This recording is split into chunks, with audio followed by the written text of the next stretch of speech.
আর এবার একটু আবহাওয়ার দিকে নজর রাখি, কারণ বঙ্গোপসাগরে ফের নিম্নচাপের চোখ রাঙানি। আগামী দুদিনে নিম্নচাপে পরিণত হবে ঘূর্ণাবর্ত। আপাতত রাজ্যে ঘূর্ণাবর্তের কোনো প্রভাব নয়। আমরা কথা বলবো বিশ্বজিৎ আমাদের প্রতিনিধির সঙ্গে।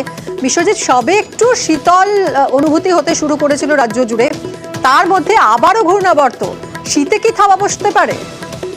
দেখো, একদমই আবারও নিম্নচাপের ভ্রুকুটি, অর্থাৎ বঙ্গোপসাগরে নিম্নচাপ তৈরি হবে। যদিও এটি এখন দক্ষিণ আন্দামান সাগর সংলগ্ন এলাকায় রয়েছে ঘূর্ণাবর্তটি। আগামীকাল এটি নিম্নচাপে পরিণত হবে দক্ষিণ পূর্ব বঙ্গোপসাগরে, তারপর ক্রমশ দক্ষিণ পশ্চিম বঙ্গোপসাগরের দিকে এগিয়ে গিয়ে এটি অতি গভীর নিম্নচাপে পরিণত হতে পারে। এমনকি কোনো মডেল বলছে এটি নাকি ঘূর্ণিঝড়ে পরিণত হতে পারে। যদিও এখনো পর্যন্ত ভারতের মৌসুম ভবন ঘূর্ণিঝড়ের কোনো নিশ্চয়তা দেয়নি, তবে নিম্নচাপ তো হচ্ছেই, কিন্তু সেই নিম্নচাপ দক্ষিণ বঙ্গোপসাগর এলাকাতে হলেও সরাসরি কোনো প্রভাব বাংলায় পড়বে না, এমনটাই জানাচ্ছে আলিপুর আবহাওয়া দপ্তর। তবে আগামী সপ্তাহের দিকে কিছুটা কোথাও কোথাও মেঘলা আকাশ, আংশিক মেঘলা আকাশ হতে পারে। যদি অন্ধ্রপ্রদেশ বা তার উপরের দিকে আসে এর প্রভাব, তাহলে কিছুটা আংশিক মেঘলা আকাশ হতে পারে। তবে তাপমাত্রা এই মুহূর্তে, অর্থাৎ এই সপ্তাহান্ত শনি রবিবারে অন্তত তাপমাত্রার কোনো পরিবর্তন হচ্ছে না। কলকাতায় 18 থেকে 19 ডিগ্রি সেলসিয়াস এবং জেলার ক্ষেত্রে যে তাপমাত্রা রয়েছে পশ্চিমের জেলাগুলিতে 15 ডিগ্রি বা তার নিচে থাকবে, এমনটাই পূর্বাভাস দিচ্ছে আলিপুর আবহাওয়া দপ্তর। অর্থাৎ শীতের আমেজ বহাল থাকবে এই সপ্তাহান্তে। আগামী সপ্তাহে হয়তো তাপমাত্রার সামান্য পরিবর্তন হতে পারে, তবে খুব বেশি পরিবর্তন হওয়ার সম্ভাবনা এখনো দেখছেন না আবহাওয়িদরা। ধন্যবাদ বিশ্বজিৎ।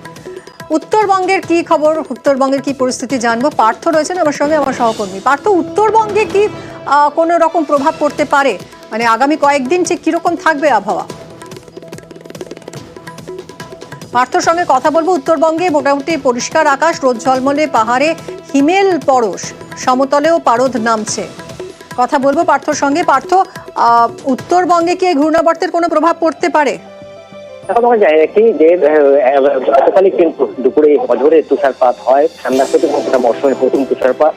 তার জেরেই কিন্তু আদৌ কনকনে ঠান্ডা যেমন রয়েছে, ঠান্ডা পড়ছে, দার্জিলিং, কার্শিয়াং, কালিম্পং সেখানে সকাল থেকে কিন্তু আকাশ মেঘলা রয়েছে। হালকার থেকে মাঝারি বৃষ্টিপাতের পূর্বাভাস রয়েছে। তবে সমতলের জেলাগুলিতে সেখানে কিন্তু আকাশ যথেষ্ট পরিষ্কার রয়েছে এবং ঝাঁ চকচকে আকাশ রয়েছে। তবে এখনো সকাল এবং সন্ধ্যা রুটিন করে ঠান্ডা এলো, দিনভর কিন্তু তাপমাত্রা খুব একটা গ্রাফ কিন্তু নামছে না।